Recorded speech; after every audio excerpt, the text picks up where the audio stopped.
Hi, everyone. My name is Mihir Wanchoo. I'm part of Fantasy Book Critic, and joining me today is a very special debutant author from Tor Books.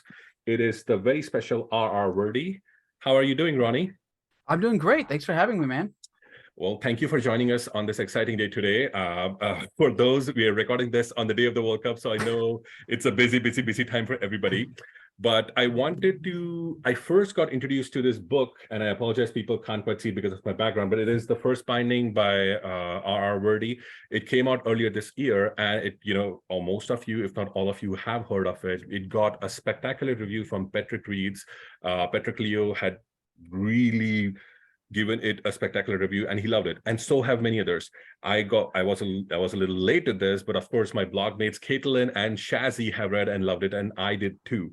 What particularly drew me to this story was the fact that this story focuses on South Asian lore. It focuses on South Asian culture. R.R. Virdi himself is a South Asian, and we'll talk a little bit more about his roots as well, but it focuses so much on that. But at the same time, it has aspects of silk punk. It has aspects of the whole Silk Road route, the Silk Road fantasy. It is an amazing amalgamation of various things, and you can see the background. That's the world map. It is drawn by, oh dear God, why am I Priscilla Spencer. Yes, thank you. Priscilla Spencer. She is a fantastic person who has been assisting Jim Butcher as well. She has drawn maps for other authors, but this is this brilliant, spectacular map, which you can see. This is where the story kind of originates, and then it just goes all over. We're hoping that Ronnie gets to explore all of this world in the future sequels, but we'll talk more about that. Just a small hint for today, we are going to be focusing on some mild spoilers. The author, Ronnie, will do his best to not spoil the plot. That's not our intent for today. Our focus is only going to be explaining things about the origin of this wonderful series and book and how mythology plays a crucial part. So, Ronnie, I'm sorry for that long introduction. Oh no, that was I'm going to shut up great. for now. How are you doing today, sir? And welcome to the podcast. Okay, thank you guys for having me. I'm doing great. I woke up pretty early. I was looking forward to this. I was going back over my own notes before we started because I have I don't think it's a secret at this point because of my Twitter, but I'm a huge mythology nerd. So I always collect every day I wake up and I'll watch a few YouTube videos from scholars I like, or I'll read mythology textbooks and I just scribble notes. And some days those notes end back up in this novel or in future novels for this series and everything I do. So I'm doing great. Awesome. Well, I firstly want to get to know you a little bit. Sure. Who is R.R. Virdi? I know that you are a self-published author, but now you're a traditionally published author as well. But can you give for our viewers and our readers some background about, where, who are you? How did you start writing and all of that?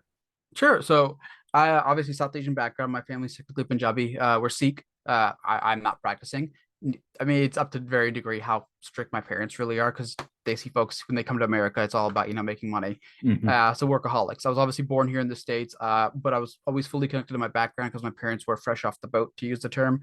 Mhm. So I grew up speaking Hindi, Punjabi, Urdu, and all that because that's what was spoken at home. It was our family bond thing. And then Mhm. I didn't learn English until whatever you go to before you start kindergarten. It's like a daycare, preschool, but not preschool, Yeah. Montessori. Mhm. And actually, I learned English out there with American students. I grew up very odd in that. And at home, it was all growing up watching Indian movies, of course. Like my dad would have old Bollywood cassette tapes back when they used to have those and Kabaddi. So I grew up always with that influence. And my mother raised me on mystery thriller fiction that she had and that she brought over from India, as well as like Indian myths and horror stories from both cultures, because she Mhm. grew up in an English medium school over there. My grandfather on that side is military.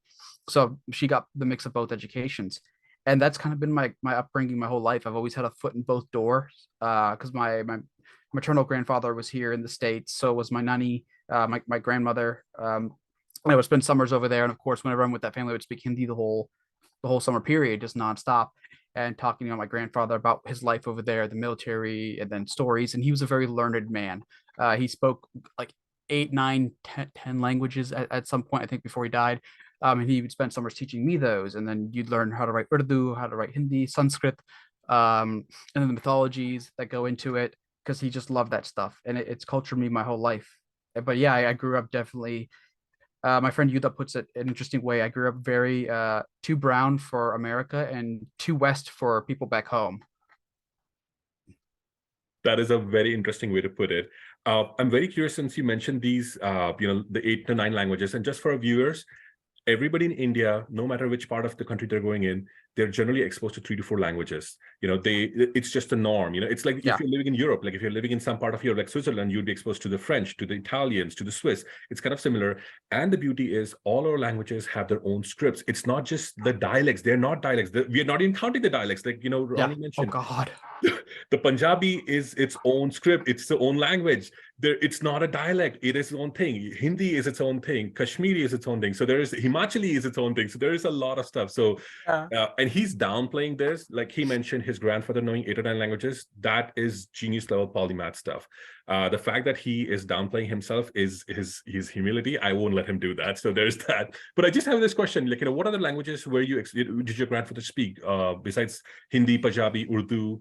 I think it was Farsi, Dari, Pashto. I'm trying to remember them all.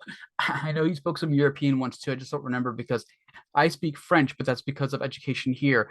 That's not one of the ones he spoke. I just don't know if it was Russian and Cyrillic, because their alphabet is Cyrillic, if I remember. I have zero experience with that in terms of language thing.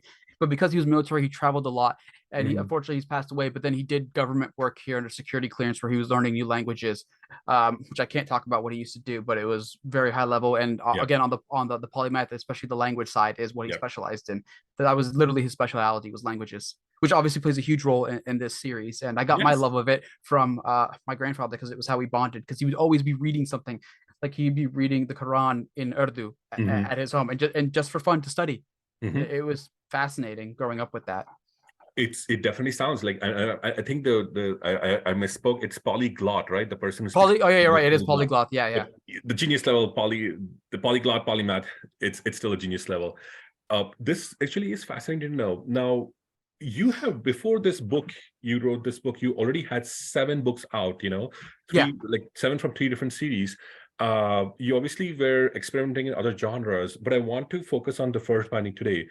Where did the kernel of the idea, and I apologize, I know authors hate this idea, but like, no, I don't. Go ahead. Well, good. Where did the kernel of this idea come from? When did you begin, and where did you start writing it? So it originally came around the middle of 2018, and I wanted to write a lyrical fantasy because I always had a love myself for poetry, language, and the art of storytelling, and the way it used to be, which at this time I just finished rereading the Ibn Fadlan, which is about the famous explorer who was the Marco Polo from the Middle East before Marco Polo. He went all the way from the Middle East to as far as Russia and met Vikings and traded with all sorts of Europeans, South Asian, everybody. And his whole story centered around him telling his stories of the amazing things he saw. But I realized like he had a storyteller with him. People didn't understand that this used to be a real job, like being a professional storyteller, and you had to focus on the lyricism, the art of sounding orally pretty to be orally pleasing to the ear. This was an amazing tool. You enraptured people, you performed, because obviously you didn't have traveling entertainment that much back then. And it had to do with different rhythms and languages and cadence. And there's an art to speaking, to be making sure you're heard well, but remembered and loved for it. And I thought that was such a beautiful idea. And it wasn't something I felt I could do in urban fantasy, which is what I was predominantly writing. And the more I dug into this, I was like, well, storytellers existed along the Silk Road. I'm South Asian. I could do a South Asian take of the idea of a storyteller and also make it very meta, which is part of the point of this. Some people have picked up, some haven't, that the first binding is a response to the history of storytelling, both fictional, so books I love and have grown up with, we all shared, and our real world myths. And in that, it's become a meta-analysis and commentary on it as well as a subversion. And the only way to do that is with a storyteller telling a story about stories, about their structures, all along a fictional Silk Road. And when I decided to set it first in South Asia, I realized that would kind of be very rude to only make it South Asian, even though it's my background, because South Asia and its culture is a culture that was cultured by the rest of the world. I mean, it's not removed from it. It was the heart of the Silk Road for a reason. Everybody came through it. Everybody traded through it. Stories, we've seen evidence of ancient Greek traders and Greek philosophers who lived there. It stems out of the original Indo-Proto-Europeans. So the oldest myths in the world have roots there and tied to others, which you've seen me talk about on Twitter, and you and I will probably get into the similarities between Greek myths and South Asian, Norse myths and South Asian, Middle Eastern and South Asian, to things that have dialed up from the beginning of time now today, where they're the lifeblood of fantasy. And a lot of fantasies don't realize the South Asian and the Proto-Indo-European roots of it. And this just became my love letter to that, as well as a way for me to geek and hopefully educate people on quite literally the history of storytelling and where some of their favorite fantasy books got their ideas from or their tropes. and they've just been taken for granted for so long. Mhm. And of course, most of us fantasy fans, we have been exposed to the medieval worlds. Like most of fantasy until now, I think until even the late 2000s, was mostly set through a medieval lens. And it was medieval European. We had, various exponents of it. Of course, it began with J.R.R. Tolkien, but then afterwards came Terry Brooks, there came Robert Jordan, there came George R.R. Martin, who, of course, really leaned into the, English aspects of Oh, things. absolutely, yeah. And so it's really fascinating for me. Now, I'm not a writer, Ronnie, so I can only tell you, besides your story, and this year has been really fascinating because of that, but I can count on the hand of, on one hand, how many South Asian based fantasy, or even just East Asian based fantasy or Asian based fantasy there were out there. There was, of course, some stories that were written, but they were written by a non-Asian writer, so as to speak. So of course, Yes. I'm not commenting on their how good it was written, but it was just written. So we got some, but not a lot. So to Right. find this book, it was really, really amazing. And of course, in this year with you and Gaurav Mohanty both, of course, besides Vaishnavi Patel, Tasha Suri, it's been amazing to see this brown writers, especially South Asian writers, writing about their own stories from their own aspects and their own culture. And it's just been fascinating. Yours, I would say, is the most unique because of this aspect of storytelling and everything which you Mhm. mentioned. Now, Ari, the story is focused through Ari entirely. Ari is a storyteller. He seems to be a magician, and there is his own background. How did this whole aspect, because I know you mentioned like you had this whole idea of like telling a story through meta-analysis, but there's levels to them being meta as well. There's a story within a story within a story, and it keeps on going on. How did this all come together? Like, did you did you dream of Ari first? Did you dream of the world first? What? That's interesting. So first, I actually had the idea of Ari before I knew his name. I just had the idea of the storyteller, and being so renowned for that art of storytelling, that's what everybody called him. To the point where he didn't have an identity beyond his job, and then that's what grew to create Ari of who is this person who has lost his own identity to his own job, and I had to create.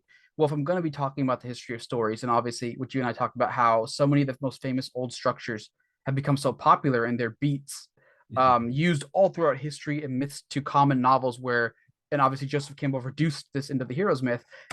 Who would live up to that idea of the legend that could cover all these with? And he'd have to be the greatest legend in the world. He'd have to have essentially hit every one of the hero's journey beats, and Mhm. including the ones that are forgotten. Because, like I've said, Joseph Campbell reduced it. There's so many more beats that pervade throughout mythology and history and the structures that he'd have to live it, and he'd have to understand that stories are mutable, because that's when, as a comparative mythology nut, which I am, that's the biggest truth, that stories are mutable. They've flexed and changed and been readopted and co-opted all around the world, that he'd have to be a living embodiment of that, which Mhm. then meant what has already done. And the way I created him was, at first I created just essentially a bunch of lies because I hadn't written the book.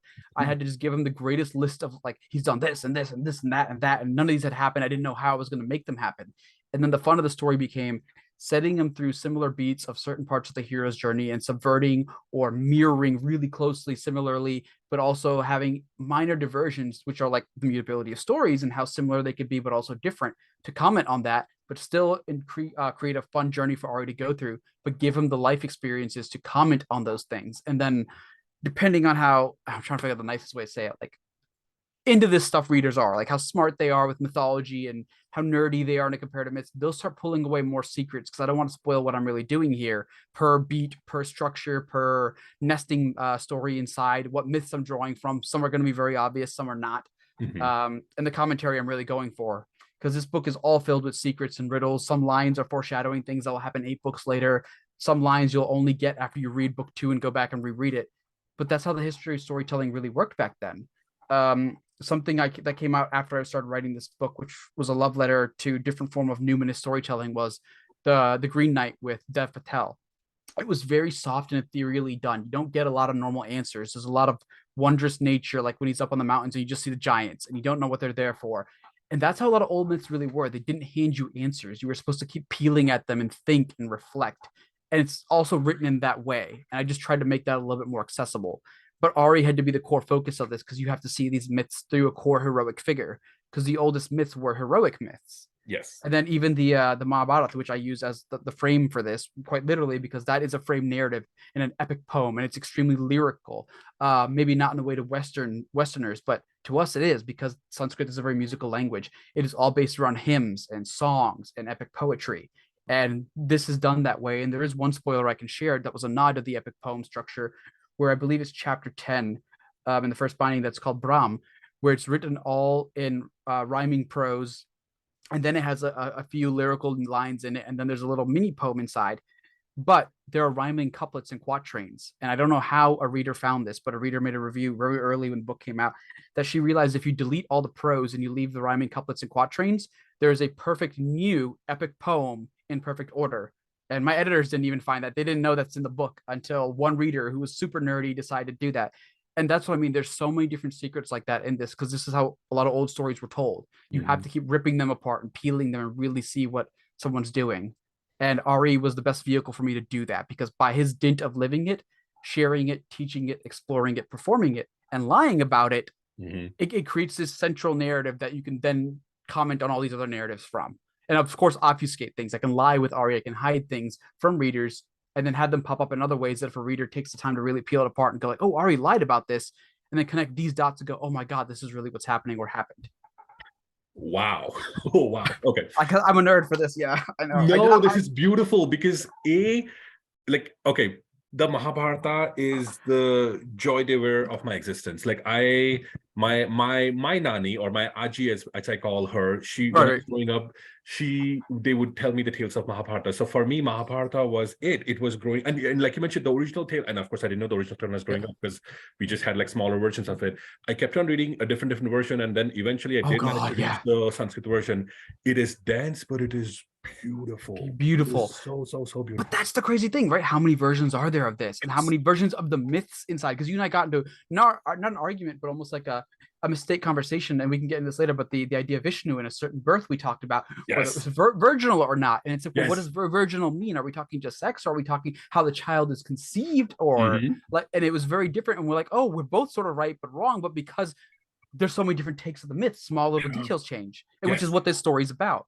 But go on. Sorry, I didn't mean no. This is great, because like I like, for me, the Mahabharata is the one story which I wish that more people would know about and recreate. And so it is so cool for me to know that, because there's aspects of it, and of course we're going to get that into a little bit later, because I saw, there's like certain things like the Brahm version, like the original, but we'll get to that, because that debate was really fun, and what you reveal later on was even cooler. So we'll get to that. Now, I do want to talk about this fact that you mentioned this, like Ari purposefully I apologize. I cannot. I know it's will be obfuscates. I don't know how to pronounce it. Right. I agree. Yeah. He intentionally lies. He intentionally is hiding some aspect of the story. Yes, and there's a reason for that, which we'll find out later. But are you also intentionally lying when you're writing this book? Because there's aspects of it, like you said, there's stories within stories, and there's purposeful misdirection in this book as well. How much of it did you think of it on the go when you're writing it, and how much of it did you think of it, from the start? That's a good question. Oh God, it was.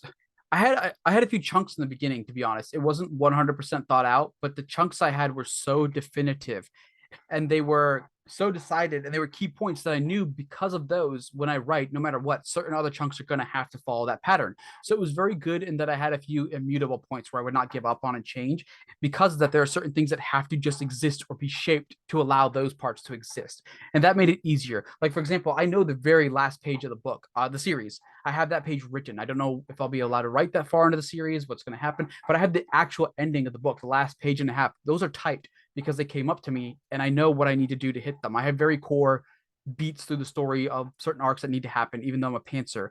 Robert Jordan wrote this way, actually. I found it out on Brandon Sanderson's website, where he talked about he was a pantser, but he had key parts of, I'm going to do this now, and I want to do this like 4 books later. But because of that, it sort of helps fill in the gap of these events need to happen whenever I get there to set this thing up. And I still have those domino points. There are certain bits of Ari's Legends that are going to happen. Maybe not as readers think, but they'll happen. And things I'm doing with subversions, because I could spoil this for you later privately. But there's one of Ari's Legends that most people don't realize was fulfilled in book 1 or not, depending on how you believe this representation happened. And it does have to do with the idea of a god. But again, this goes back to mythology and how people interpret things, like what is a god and what isn't. If someone believes something is a god, does that make them right? Is it a god to you? And those lies and subversions became part of the fun of the story of how do I set something up to deliver on a payoff that a reader will be happy with, but later realize was subverted. But then it's only later that they get that, and then it changes their view of everything.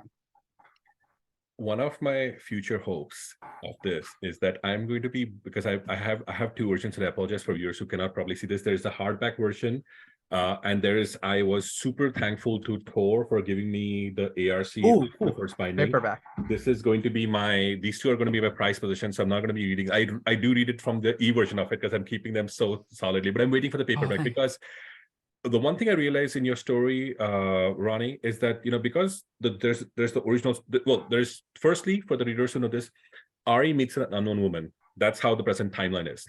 There's that story going on. Then Ari narrates his background story. There's that story going on. And then you have cleverly peppered in, I don't want to say huge, but like solid chunks of mythology about Brahm, about I don't want to say the dark one, but there's also like the shadow. Then there's Radhevan, and there's the rise of the Ashura. Then there's Brahm's, second birth. There's the Solus, the Decembers. There's a lot of things. I want to once I have the paperback in my hands, I want to go through it firstly, just read through the story on some like skipping chapters, just because I want to focus on the main storyline, and then I want to go to read the legends back to back, and then when you release the sequels, I want to just read those legends and see what is the progression of that story, because I'm not as brilliant as some of the other readers, but I feel like when I read certain things in a straight line, my mind works and it clues me in. So that's my that's my goal eventually. So no, that makes a lot of sense, and I can't deny that there are certain structures I am doing with why I share certain nesting myths where and in what order. Mm-hmm. And in my defense, that is, of course, to not necessarily lie, but to obscure things, to break up certain chains of events. Like they fit certain story things. There's certain themes I'm playing with. They're both real world myths that I'm referencing, as well as myths which in novels, because this is a love letter to storytelling as well. So it's also going to be the stories that influence me. And then it's how am I commenting on them, which some people are going to get, some people are going to completely miss. And that's fine, because that is the nature of this too. And I already said that. Not everyone's going to really see the truth of a story, what's going on. People are going to see and go in with the bias that they want.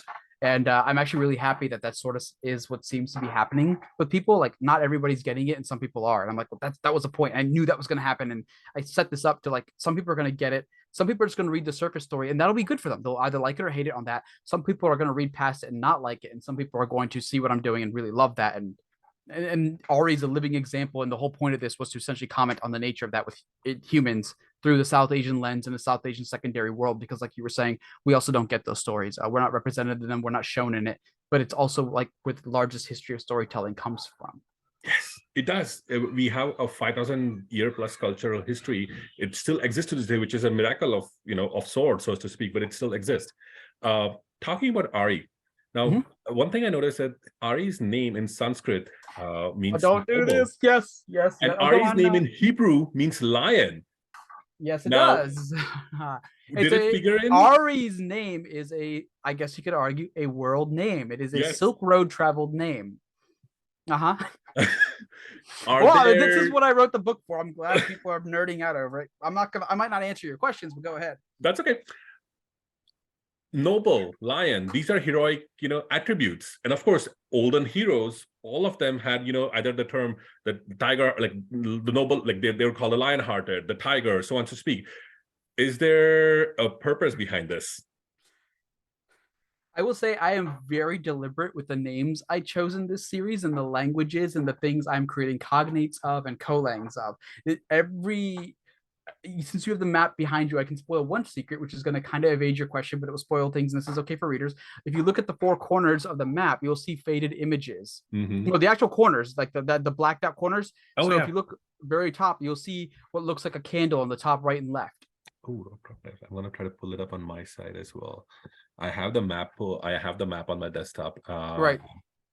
So look at the actual borders of the map, not where the world ends, the very end of the square. You'll see like a faded candle on the top right and top left. And at the bottom, you'll see a man holding a staff with a cloak. Yes. And within the map, if you read the books, there is a commentary about there are three things the binders must always carry: candle, cloak, and cane. So that's included in the map. The map has secrets all hidden through it. Every part of this book, from names to mythologies to certain lines I use to the rhythm of the poetry, very weird descriptions I might use that sound beautiful but don't necessarily make sense in English. There's reasons for those. So that might answer your question. It might not, but I'm very, everything was given thought, every word, which pisses my editors off because we fight over this. And they're like, can you just delete this one line? It's repetitive. I'm like, I'm repeating it for a reason. Can you delete this like Shakespearean, like, very pretty prose. It just doesn't seem like it has a point. I'm like, it has a point, and I had to give them like 5 pages of spoilers, and they're like, there's no way this could be that important. And then I give it to them, they're like, fuck you, man. Like, why are you like this? And I'm like, but isn't that cool? And they're like, yeah, it'll be great when you pay it off, but because their job is to cut stuff, and Mhm. I make it True. really hard to cut this book.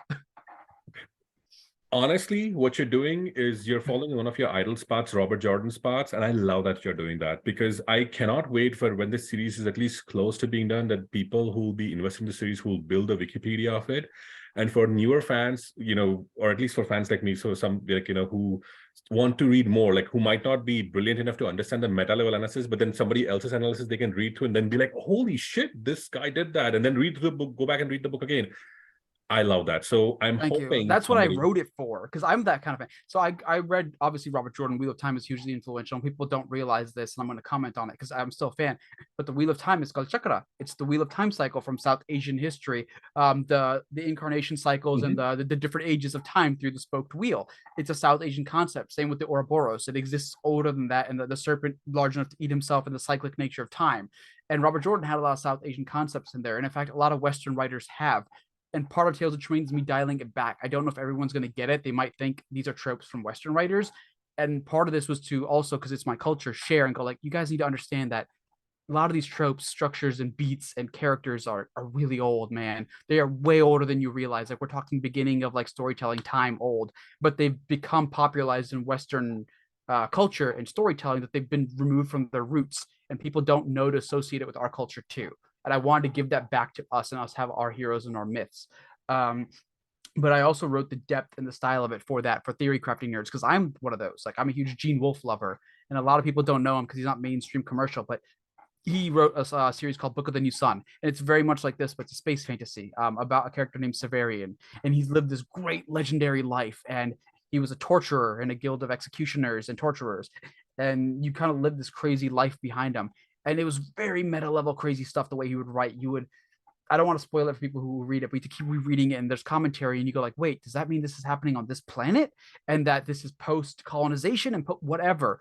As people who read Wheel of Time eventually realize when that timeline and what that world is, and you realize it's really a post apocalyptic and a world that's gone through all that. I'm doing similar things with Tales of Tremaine to comment on that and dial back stuff in mythology through South Asian lenses and our history for theory nerds who hopefully figure it out, like what you just did with Ari's name, if you're correct or not, because I'm not going to answer.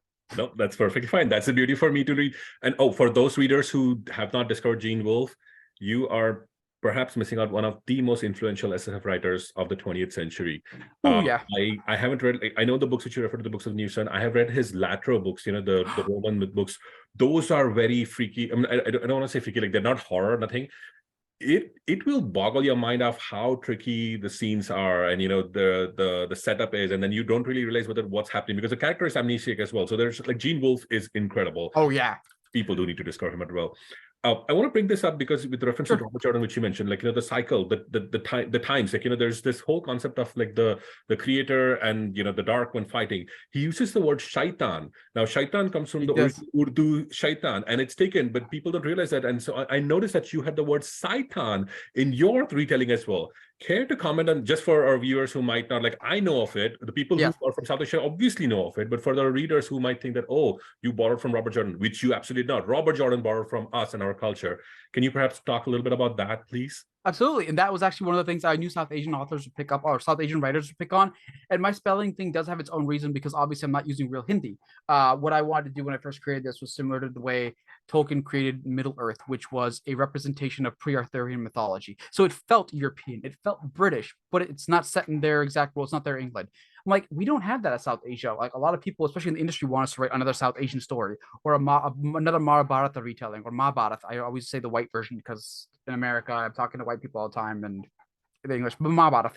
And like, I don't want that. Why don't we get our secondary worlds? Why don't we? But I wanted to make this accessible for a Western audience, obviously. So I'm like, here are South Asian words. I'm going to recreate the Kolang, change some alphabet structure because I know how to do this because I can read and write it. I'm like, this will sound familiar to South Asians, but also be accessible to Westerners. And when I did this, that was a very particular use. I am doing something with the mythology there, but Saitan was directly to be oh, here's Shaitan for people who know from South Asia, and Westerners to feel it similar to Wheel of Time, but hopefully are willing to look into it and understand that, oh, this is a real thing. Like when Robert Jordan created this, he was just taking a Middle Eastern, South Asian, the idea of the devil, because that's where the term comes from, devil. Shaitan, and there's also a Western calling of this in Hebrew, which is Satan. Satan and Shaitan are very similar, and Satan didn't used to be the term applied to Lucifer, who was the devil. Originally, he was just Lucifer. The two were not interchangeable, and throughout mythology, Shaitan, Satan became attributed and affixed to Lucifer. So, like I said, this whole book is to educate people, but I didn't want to preach. It has to be part of the story and nested in it. And obviously, within the creation myth inside of this, the nesting story, whether you believe the creation myths or not, that's not the point here. They exist as nesting stories to be told also, and then there's other things I'm doing with them. But yeah, Scython was a very easy thing for me to do. I hope that would like bring in Western readers to hopefully feel similar, and then they'll look it up and go like, oh, that feels like Robert Jordan Shaitan, and maybe they'll look it up. Because like I said, I wrote this for those theory crafting nerds, people on YouTube who will make secret videos 5 years later going like, oh my God, is that symbolism thing that he's doing here that repeats here and here mean this? And chances are they're probably going to be right, because that's how I built this. People who are going to read this in the future, the advantage they have, unlike us, is that I have only one, like Patrick, me, everybody else who's read this, we only have one book right now. So all we have is just these giant questions and theories. But people who might read maybe say 5 or 6 years from now, they'll get like an avalanche of books. And I say avalanche, it's like in 3, 4, 5. I'm hoping 6 books even.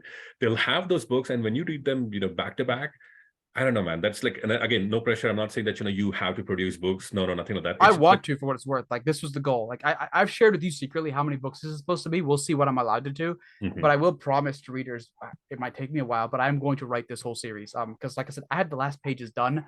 I know the structure of the books. I have all the titles written down, and this is a secret I can give. There are 4 to 5 titles spoiled within the first book alone. Yes, that's very including true. The title for the last book in the series. It is in the first book. That is very true. I just found out what the second book title is. There was a pure happenstance. There was, Ronnie did not reveal it to me, but there was pure happenstance. I did message him and I asked him. So hopefully once, there are more, maybe the publisher will talk about it or Ronnie will talk about it. Until then, I'll keep silent. But yes, there is a ton of stuff within this book, and oh dear God, like, I wish there was one way we could do like a spoiler-full talk, maybe an year down the line, just because I want to be like, there's like, when you're maybe the second book is releasing, we can have like a spoiler-full video of like, hey, from this, does this mean this? And then you can hopefully talk about it because it'll be an year down the line. So that's the way. Let's talk about these creation myths, and let's talk about like, Brahmi, because he features, or Brahm, sorry, not Brahmi, I apologize. Brahmi is something else. Brahm features so strongly, in this story.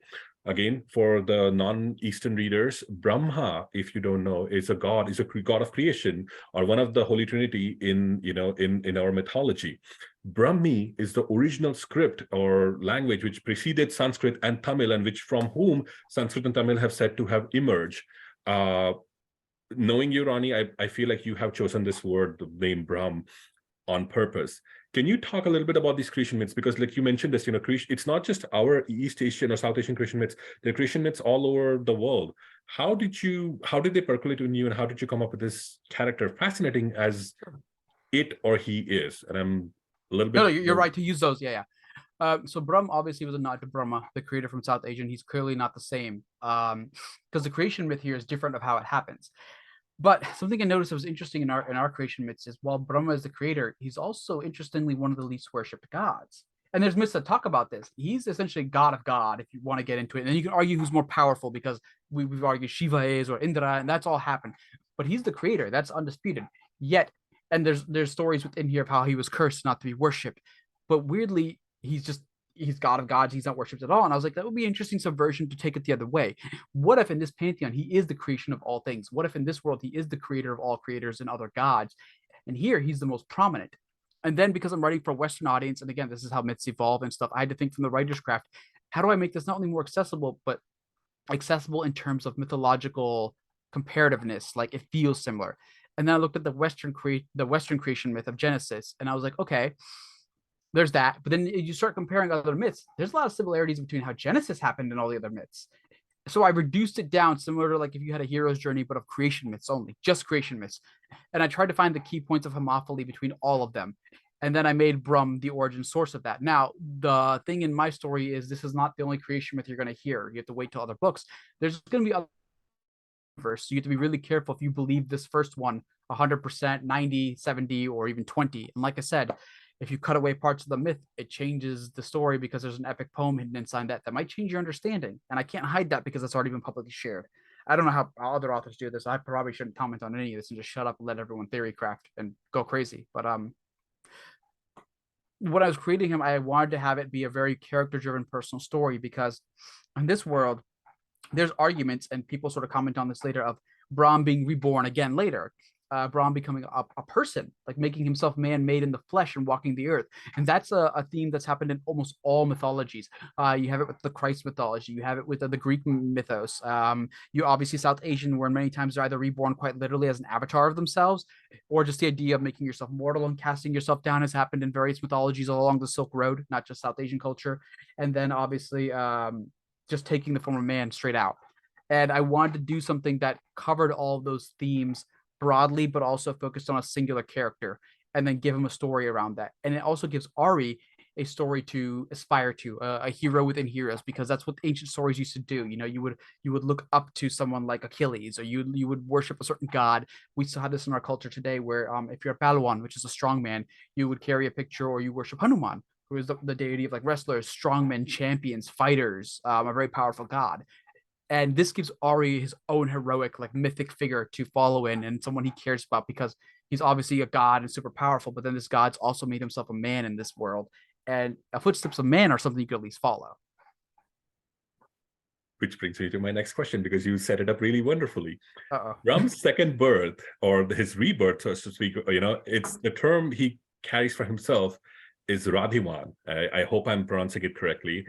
Apologies. It's in my brain. No, it is Radhiman. You said it right. It's English spelling for Hindi because I didn't want it. We can't use our alphabet, obviously. We obviously cannot. Radhiman is an interesting aspect of Brahms, and you touched upon this, the avatar aspect. For our Western readers, avatar, not avatar. Avatar is a totally different thing. It's when gods used to take human incarnations and still retain a measure of their powers as well as their sense of who they were. I want to talk about Radhiman. Now, Radhiman, again, I did not break up this word, but I did realize the first word, Radhe, it comes from the Krishna myth. Krishna was, of course, the seventh incarnation of, no, wait, I'm wrong. Eighth incarnation of Vishnu. His birth and his death kind of, again, not a spoiler, basically started the Kali Yuga, the last, the age of evil, so to speak, in which we all reside. Just want to hear your thoughts about that. Well, obviously, based on South Asian myth, I did want to talk about that, yes, and I did use a lot of South Asian myths of that. It's also Vishnu is supposed to be the preserver, and he's supposed to be, in some iterations, not all, but he's been labeled as someone who judges, and he's here to cleanse away evil, which is the theme that happens in that. Now, obviously, I've talked about how that happened. In the nesting story, it's a virginal birth. In the original myth, it is argued yes or no because his avatar had human parents, a mother and a father, who was not Vishnu, obviously, but Vishnu reincarnates to that. And then there's some where obviously he's born physically through his mother, so it's not arguably virginal. But his conception in some myths, though, is Vishnu lays a lock of hair on the womb of the woman. That's not intercourse. But there is another myth I also use because I'm combining mythologies here, and that is, I'm not going to tell what this god is a god of, but Surya and Kunti. One of them is another divine god, and he does give this woman a boon, which is very similar to what happens in my story. There is no intercourse, and then later she does just give a pure virginal birth. And very similarly, this is also a child of God. Now, there are other themes and what these gods pertain to that are very similar in both the original myth and the myth I chose, and there are reasons for that. And I understand there's also commentary I'm doing with this, but a lot of people unfortunately didn't get it. They think it's very similar to other novels that have done something like this, but unfortunately, not unfortunately, but you guys should understand this is actually like mythology from my culture. Yes. And our shared culture. And it's also mythology that comparative mythology wise has shown up in other cultures after it. It's obviously analoged by the Jesus birth, the virginal birth, but also in the Surya Kunti mythology, which I didn't do the full commentary on here. Maybe I will. I don't want to share what I'm doing. Their child is also sent down river in a basket to be away and fostered somewhere else. And he's a prince, which is, for people who understand the mythology, very similar to the Moses myth. Yes. And this is something I'm talking about. I don't want to spoil all the myths, but this is for comparative mythology nerds who need to understand the real history of storytelling and how it's shaped around the world through religion, through our heroes, all the way up to the lifeblood DNA, where a lot of these tropes are 80 to 90% of the 90s to early 2000s common fantasy novels that people aren't aware of. It's just how they've been twisted. And I'm treading those lines very carefully, very close in some ways, but I'm trying to do a commentary and an educational thing too. And we'll see how this goes over the course of the series. But I'm glad someone like you is picking up on a lot of this. Very little bits here and there, and it's only thanks to me being South Asian as well. That's why. But I'm pretty sure there's some things which I'm missing out on, like the Hebrew aspect of things or the Persian aspects of things which you have included. Now, because you mentioned this, Jesus, the whole virginal birth of Jesus, it was originally present from Mithras, the Persian god. It was already there. Mithras was definitely a precursor to the whole Jesus Christ mythology. The thing which you mentioned, Krishna having in some aspects not a virginal birth, in some aspects not a virginal birth, in some aspects having actually a virginal birth, because there's different interpretations of what really happened when his uncle Kans, had basically imprisoned his mom and his father, because there was, again, he had heard a prophecy that their child will be killing him. So prophecies ties into that as well.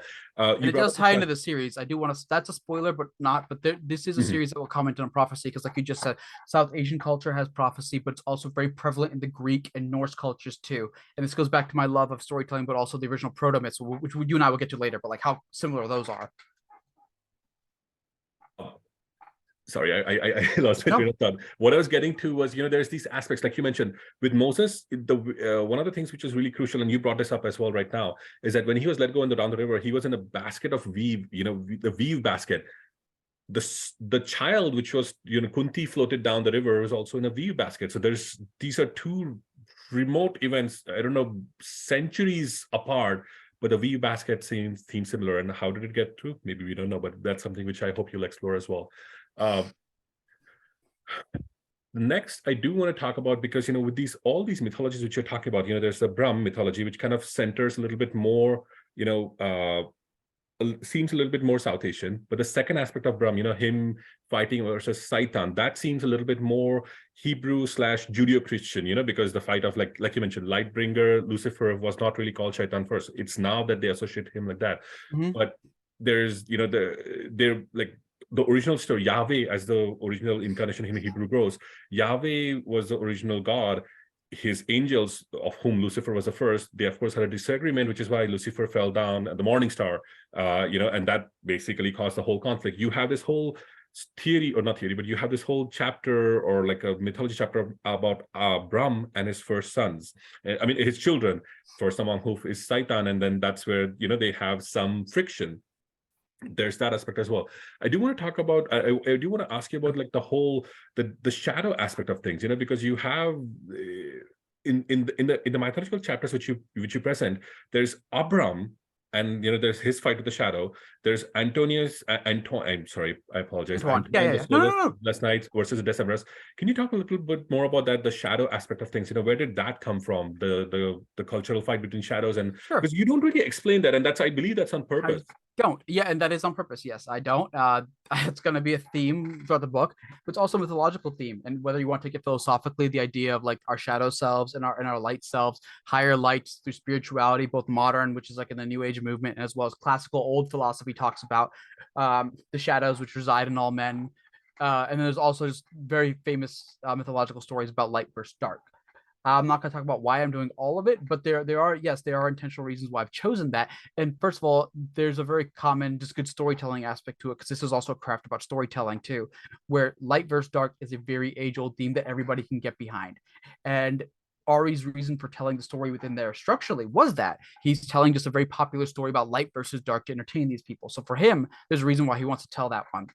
In their world, there's a reason those battles would exist anyway. Every culture has some kind of light versus dark story. It's ingrained to us in humans. So there's a human aspect of me when I create this world going, there's no way they wouldn't have these kinds of myths. They just wouldn't. It's a very natural human thing. Unless I'm writing aliens in a world with light and dark, quite literally divided by day and night, you're going to have these kinds of arguments. And then they're going to boil down into religious and philosophical, shadow versus light, and then how spiritual you want to take it and how literal you want to make it. Um, and we've talked about the unifying themes that come throughout all different cultures and mythologies, and I wanted that to be a unifying theme that you at least see it in either this world's South Asian myths, which is the Mutri Empire now, but very Brahmi and Brahmki and Brahma inspired in their world, and then obviously somewhere as far as Etania, which is the inspiration behind that was like an analog amalgamation of Spain and Italy, something somewhere a little bit closer to Portugal in a way, because the old Silk Road, since this is referencing that, ended in Venezia, which is Venice. That's where it ended in a very European country. And then you also have the history of influence from Portuguese to South Asia, because people don't know you have places like Goa, which is a Portuguese colony. There's a lot of Spanish and Italian influences through parts of the old South Asian empires in history. And there's similarities between some of our myths too, with certain there's dichotomies. And again, light and dark is the easiest one I chose. And then there's story reasons I'm doing that too, which over time, book 2 will touch on, book 3, book 4, all the way to the very end of the series. It's going to be talked about. Wonderful. This might be a small spoiler, and you can choose not to answer. It's completely up to you. Brahm features a strong part, amidst the Mutri Empire, because that's where he originates from. Abram, another mythological character in your story, doesn't necessarily originate from the same area. You don't really understand where he's from or what has happened to it, but the name similarities are in there. So could this be that this myth just traveled in this world, which you're seeing right over here, and that character perhaps, was called differently over there, and that's why the Abram came from it, which also corresponds to Abraham and Abram, and, again, Middle Eastern aspect of it as things. It does. I'm not going to answer why he exists in there or if he's even real, because again, it is a story within this world. So it's a story they believe or certain people believe. I was very careful in choosing his name, why it was spelled that way. Now, within the story, I can tell you why his name is Abram. In the story, it is literally titled, his name comes from their world's version of Brahm. He was named after Brahm. So, like I said, there's very language things even within this world. The world follows its own language rules, and I'm open with a lot of them. I teach people this if they pay attention. There's certain lines where it explains certain alphabets and why names exist the way they do. Part of it's inspired by our real world. Part of it is analogs to a real world. How do I not spoil this shit? Yeah, I'm just no, you're fine. I can answer this. I'm very envious of the authors who are very good at dancing around all this, just leaving all the secrets for the people. Because part of why I wrote this, I want to share the secrets. I want all the theory craft nerds to tear it apart and look at all what the real story I'm telling here. But yeah, within their world, Abram's name is at least inspired by Brahm. Absolutely, he was named in, like, I guess if you would say in the, like, because we do this with South Asian mythology. We have people who are named after things like if like Shivinder or Shivjit would be like glory of Shiva, or victor over Shiva. You do this with gods, God inspired. Every culture does this. A lot of the earliest names are inspired by that. Like if you have Mikael or Mihiel, which are the older versions of, or Mihail, I don't know how you would pronounce it, but it's the older versions of how you would say Michael, which obviously is the Archangel Michael, Gabriel, and Gabe, and all these names are derived from that. Even nicknames today, and how fluid they are. Like, if you're Robert, a lot of people would call you Rob or Robbie or Bob. That you have 4 or 5 different iterations of just one name, but not all of them are the same. You could be a Pat, but that could be short for Patty or Patricia or Patrick, but that doesn't mean you're always all those. Some of them you just could be a Pat. A lot of Jameses are Jims, but not all Jims are James. Someone's just a Jim. And this happens all the time. And I'm also playing with that in this world. So you got to be really careful why you're guessing what name means what for who, where, because sometimes it's a name for a different reason. But most names have a lot of different reasons why they could be that name. And like I said, this is what pisses my editors off, because but it is that kind of series. Like yeah. I feel like they should be given an intro into South Asian culture, or at least Asian culture. I'm not even going to say South Asian, I'm going to say Asian, because there's aspects of the Silk Road traveled through the East Asia, South Asia, Middle East Asia, and then, like you said, it entered Mediterranean region. So there's a vast confluence of cultures over there. It's kind of like the bedrock of our old the world civilization, so to speak. So absolutely. Oh man, I just want to sit in and like be a fly on the wall between a discussion between your editor and you, just to hear them complain and gripe about this. I'm finishing the edits for book 2, and they're a little bit like, can you cut this line here? Just we're just trying, because they're afraid of the word count. Book 2 is even bigger. They're like, we just need to get it down. I'm like, that's not a good reason to me to cut things, just to shrink the book. Not like if it needs it for story reasons, but just to shrink it. And they're like, cut this line. I'm like, no, and here's why. And I literally send them one time like 4 pages of here's where it references stuff from book 1. Here's the stuff it's building up for the next book. Here's what's commenting on. Here's the history lesson of it. Here are the secrets. Here's the mythology I'm seeding. And he just like sent back like, I understand why we cut it, but Jesus Christ. I have a chain with my UK editor that at this point is 24 emails long with like at least 30 actual pages typed out of like mythology and references and what I'm doing with this book. And he's just like, okay, yeah, I guess you can't cut it. But man, why are you like this? I'm like, Hey, nobody else is writing these kinds of books right now. Like, no, and we need it for nobody. South Asians. Yeah, I'm like, yeah. I would say not even for like most epic fantasy fans. This book is not just for like South Asian fantasy fans or Desi fans like me and you. It's for every epic fantasy fan who wants more after reading. And oh, okay, yes, this is not for the Malazan people, I please. was gonna say Malazan, you were gonna go Yes, there no, because I that does don't. it too. This is not for the Malazan folks. This is not your time to talk. Let's just keep it on the side. But for everybody else, the epic fantasy fans who want more of what Robert Jordan did, but from a different lens, more of what George R. R. Martin did. But if it was not set in Westeros, if it was set in Essos or Southros, something new, something different, this book offers it all. It gives you so much things. If I may, I would say if you love Guy Gabriel Kay, if you love how he writes in these Mediterranean worlds, you will love this book. And yes, Under Heaven. It's literally right under like my computer where I work. So like I'm also a huge Guy Gabriel fan, K fan. I just knocked over like 90 books under my computer. Go ahead, keep talking. No, I was just gonna say, like, there's a distinct. I feel like as a Guy Gabriel fan, like there's very few writers who can do great prose and while writing a truly epic fantasy story. You're damn it, yeah, I'm gonna sound jealous. I'm not jealous. I'm truly as a fan. This is exciting. You hit the world building, like world building to the max. You give like amazing character work, and you have gorgeous prose. And I truly mean Thank gorgeous prose, like Guy Gabriel-esque prose, so as to speak. And while Thank you. Wow. Guy Gabriel has an advantage that he finishes the story in one book. You have to carry it along, like it's not the same. I mean, yes, Yeah. again, for those readers and fans, I know he's writing, all of his recent books are set in the same world. There's a theme going on. There's the stories are in different aspects of the world, but there's connections, but it's not the same as writing a series. So how do you do that? I'm gonna say very lucky in that this isn't my first series. I'm very glad I actually self-published for so many years because it gave me different skills of practice. I bounced around. I wrote a lot of different stories, so different world building. I became very proficient in how do I world build faster now, but also get this better level of depth. I've played around with prose. Actually, I am a very prose whore, I guess I'll say. I like writing different books specifically to try different prose. So my urban fantasy, the first one, The Great Report, is very classic noir detective PI, clipped, staccato, fast, funny, snarky. Raymond Chandler, Robert B. Parker, the Spencer books, Dresden Files. And then Dangerous Ways, which was my version of like epic urban fantasy, was more Neil Gaiman, longer, cleverer prose, a little bit more descriptive, not exactly poetic and lyrical. For that, and then I wrote Star Shepherd, which was a space western, specifically to write a book where I could use Western slang and stuff like Firefly and learn how to write that just for fun and for the love of the language only. And then I wrote that, and I write short stories for a similar way. And I am a line whore too, and that I love line writing of the specific how things sound and the structure of paragraphs and flow in words. And that all prepared me to incorporate things I love like music and storytelling and poetry by time with that experience to write this. Writing this, the second book came faster because the first book was like cutting my teeth on it, learning how my poetry sounded, how my storytelling and lyricism sounded. And I worked with a voice coach for 2 years, which I don't know how many people know that, but I told my editors that specifically for how do words sound beautiful by sound, oral, because most people don't write that way. You're not supposed to. If you're something superfluous, you cut it. There's a lot of passive voice in here, which is not popular right now. It's not action trendy, fast writing. But if you read it and you hear it in your inner voice, it's actually prettier. It sounds more beautiful, which is what Ari's supposed to do.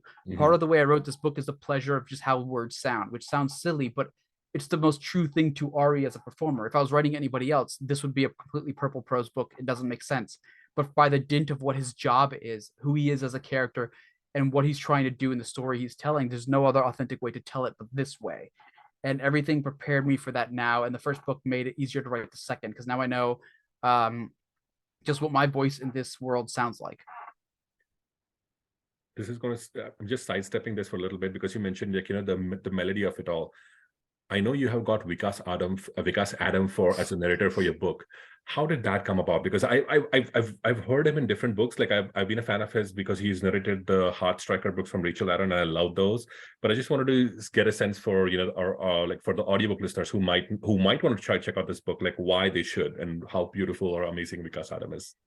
He is absolutely beautiful and amazing. I just don't have a cool story of how it happened. I'm sorry. This is the traditional publishing thing of where they go like, here are the narrators. Do you want Vikas Adam? And I was like, oh, okay. That's really what Okay. it came down to. Yeah, I'm sorry. Like there isn't a cool story. I wish there was. It was literally Tor just going like, we got Vikas Adam for you, and it's like, okay, Hey, if Lady Luck smiles, you just gotta accept it. So yeah, this is one of those things, because I have bought the audiobook as well, just because it was Vikas Adam and I knew what the story was going. But now I'm gonna have to listen to it slowly because it's a big audiobook, but it's pretty cool. Shifting a little bit more, because we've been talking all this while about like the world building, the mythology building and everything. I want to talk about the actual people who are present in the world. And this is something which you really do really cool, is that you've set the story in what is an analog to India or the Indian subcontinent. Let me put it this way. Again, for the viewers, you can see this is where the Muthri Empire is in the map, and that's the analog to the Indian subcontinent. The one good aspect of this was that your characters are all brown skinned. They look like you and me. They look like people who are from the Indian subcontinent. But then you also have variances in their looks. They're not a homogeneous people, which is very true again from the Indian subcontinent, in terms of looks, in terms of eye color, in terms of hair color, in terms of how they interact with each other as well. Can you talk a little bit more about this, Ronnie? absolutely. So a lot of people don't realize this with South Asian cultures, and you and I talked about this with the Ramanai people. We'll get into that later, and traveling people. But we're extremely diverse in how we look, and people don't realize this. So for everyone listening, South Asians have the genetic propensity for we can have gray, green, and other color eyes. In fact, it happens depending on where. So with my family line, which are Northern Indians and Punjabi, we usually have fair skin, light skin. Like my mom is white, like she's whiter than some white people, but she's Indian. And different colored eyes, obviously, like I brought up, but also different hair colors. People don't know, but brown hair happens. Dark rusty red is a natural color, and we've had certain variances. Of course, it's rare because it's just dominant genes are darker genes and how you breed. But there are South Asians with like wheatish dark blonde color, like dirty blonde, is what happens. I wanted to show that level of diversity in here. Like Ari on the cover is darker than Ari's actually is in the books. He's described as like warm wooded and beige because I want to sort of counter the narrative of like that we're all just one color of like dark brown. And I wanted that represented in here, and that's why I talk about skin color so much. And my editors who are Western, of course, they don't get it. Like, why are you so over descriptive with all these people? I'm like, because I need people in the West to understand that there's a massive multitude of differences, and skin color is just one of them. But also, what in older times, one of the most identifying features for men were beards. So I actually described a lot of different kinds of beards and hair colors and beard styles and braids, accessories people wear in their hair because that was common. I mean, it still is. Um, Obviously, being of Sikh background, like the turban, like everyone wears that. If you're a true Sikh, you wear the turban. Obviously, um, not, but Five there's Ks, right? Kesh, yeah, Kripan, yeah, Ganga, Kada, Kacha, and the Kada. Kada. Yep. Yeah. Yeah. And the Kada is actually going to show up in book two. There's a light reference to that. Anyone who reads it will absolutely get it. It's not a secret. It's not a spoiler. There's going to be an analog of Sikhism slowly starting to pop up in the world because I want to talk about the religion of that. But yes, the diversity was a huge part of this. And we talked about this too, where people in Kashmir, very north, are a lot more fair skinned because it's a colder climate, which is how all skin colors and stuff really works. You just acclimate. If you're in a hot environment, you have more melanin, which is what protects you from radiation. The darker your skin gets, the more radiation, the more sunlight you absorb, but it actually helps you resist the radiation. So you don't deal with sunburn and the other harmful effects as much. It's also how darker eyes work. You have more melanin in them, and a lack of that over time in centuries just gives you lighter eyes. The further you go down to the chain, you get the gray and green to blue, which is the lowest concentration of melanin. South Asians have that. There's a special place in old South Asia before it was partitioned. I believe now it's in Pakistan. Because I only know this from the ancient maps, because that's what I study more. It's called the Hunza Valley. And for anyone reading this who's read a lot of mythology and classic adventure fantasy, the Hunza Valley is the inspiration for Shangri-La, the mythical kingdom, the Tibetan kingdom that everyone goes to, enlightenment, the Chintamani stone, immortality, fountain of youth, whatever you want to attribute there, because it's had different. But in real life, if you look up the Hunza Valley, talk about there's this interesting genetic history there of really fair-skinned South Asians who look very white, closer to Greek actually, very Greek white in their features and hair colors, dirty blonde, but with South Asian features, but like paler brown skin, but like blue, green eyes, red hair, dirty, rusty red hair as a color, but they're South Asian. And it has to do with a lot of ancient intermingling and the fact that our genes have always carried that because the Indo-Aryan people and the Proto-Indo-Europeans were originally one subgroup that eventually parted out, because then you have the Indo-Iranians, where the term Aryan comes from. It's not actually white and Western; it's South Asian. Um, there's a massive level of cultural, linguistic. We talked about the language and racial, skin, like genetic diversity in the gene pool. And the further you go south, you see a lot more common, darker features that a lot of times people attribute to African features. And this is interesting. If you look into the history of people, the second oldest gene pool after Africans is found in South Indians specifically. And there's a lot of theories that when they were originally subjoined as a continent before, that maybe some of those people were or just on that side and slowly drifted over, traveled, and migrated. Because we know Africans are the oldest group of people, and that the second oldest were South Indians specifically. At least from the genetic standpoint, that seems to be the argument. And then we could talk about the cultural story trading and storytelling too, because you and I were doing that before. But yeah, I definitely want to show the level of genetic diversity in this, and it's something that shows up with the Ramani people, which I am doing analogs of in here, because a lot of people don't know they're from South Asia originally. Genetically, it's been shown and proven, as well as culturally, linguistically. There's a lot of evidence because there's languages has a lot of notes from Sanskrit into it. Before they moved out to the Balkans, Eastern and Western European, their practices are Vedic practices. The kinds of scrying, tarot, fortune telling that gets associated with these people are Vedic, and most people don't realize that because they show up obviously in a lot of Western fantasy now. Everyone has their version of Ramani, and they use the pejorative a lot of times. And I want to talk about that from the language point. The pejorative, which everybody knows, that starts with G, is actually short for Egyptian, and that's because when Westerners started seeing them, they originally thought they were Egyptians. And obviously you can guess the truncation from that to that, but they originally, there's a lot of heritage of South Asia there. And I'm also trying to do a commentary on that to sort of demystify and I guess, colonialize them, because they're always shown in a lot of famous fantasy novels as only just fair skinned with like red hair or blonde and whatever. And a lot of my favorite fantasy books do it too, but it kind of sucks that people have lost the bloodline and the history of these traveling people and not understanding where they come from, why they were persecuted, by how they looked, the practices they brought as they try to assimilate over the years. And the reason they're so prolific around the world now is because they have assimilated over all this time. But a lot of their roots and practices and dress styles were earlier influenced by South Asian culture. That's something else I'm also doing here with the diversity of not just that, but culture and how it migrates and people and stories. Like I said, this is as much educational as it's supposed to be entertaining. Now, whether people get that or not, we'll see. It is fascinating, and I hope they get that. But yeah, for the folks who do not know this, it has been genetically been proven. Like, the origins of the Romani people actually begin from Punjab and what is now northwest Pakistan, or truly the Punjab of based in Pakistan as well. But yeah, that's where they originated from. Yeah. You bring up this fascinating point of the eye color and the skin color as well. Ari, when he goes and meets he's in Etania, sorry, there's of course obviously people who look different from him, and the lady, the mystery lady whom he meets, they often comment upon that, but then he talks about like, well, I could be from this place, I could be from that place, and he names a whole bunch of places, which of course is done on purpose as well. Will we be so I want to talk about the map now a little bit. We have gone to it. I apologize if it's not really similar. We have gone to Etania. We begin in the Muthri Empire. There's aspects of this world. Eventually, will we get to see all viewpoints of this world? That is my intent, because it's supposed to be a Silk Road traveling world thing, and there are stories about Ari all over the world, or people very similarly named, interestingly enough. And because, like I said, the South Asian story is really the story of the world. All throughout its history, it has not been influenced by others, nor influenced them back.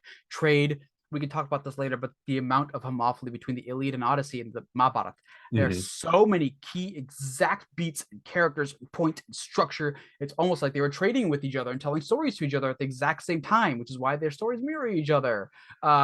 And I have to show that by going to every part of this world. Whether my editors will be happy with that or not, I don't know. But this is supposed to be the grand adventure fiction story. It is a travelogue. Ari is supposed to travel this whole world at some point through his past and present, following the history of stories too. Like, I'm trying to do a lot with this, and we'll see. Like I said, this is really like, I guess, an Ibn Fadlan Marco Polo story too.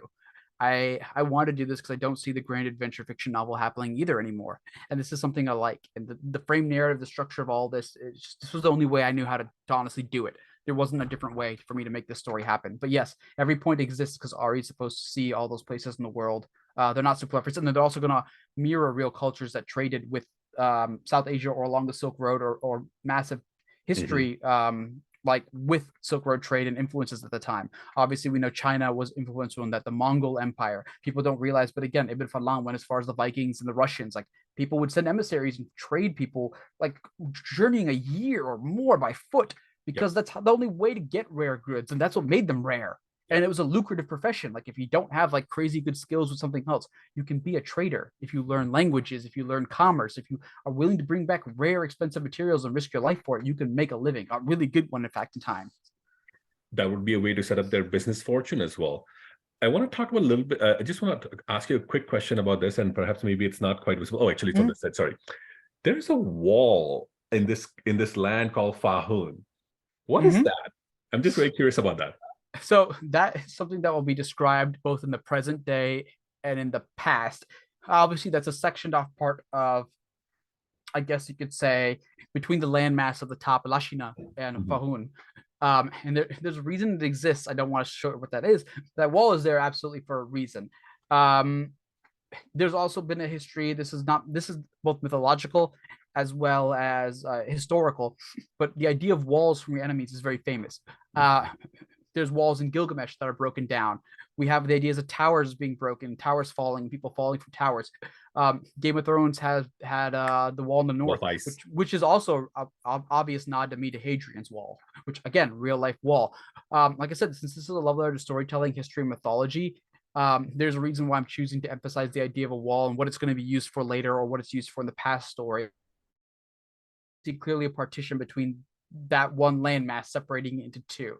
Why it's there and why Fahun exists in the first place is going to be part of the story, because the argument might be that maybe it shouldn't, or maybe it's not supposed to. And if you notice, this is a spoiler, but it does not follow the same naming convention as the two places above it, which are Lashina and then the capital down there. They are very differently named, and there's a reason for that. As a bibliophile and as a cartophile, I just love this map. This is so gorgeous.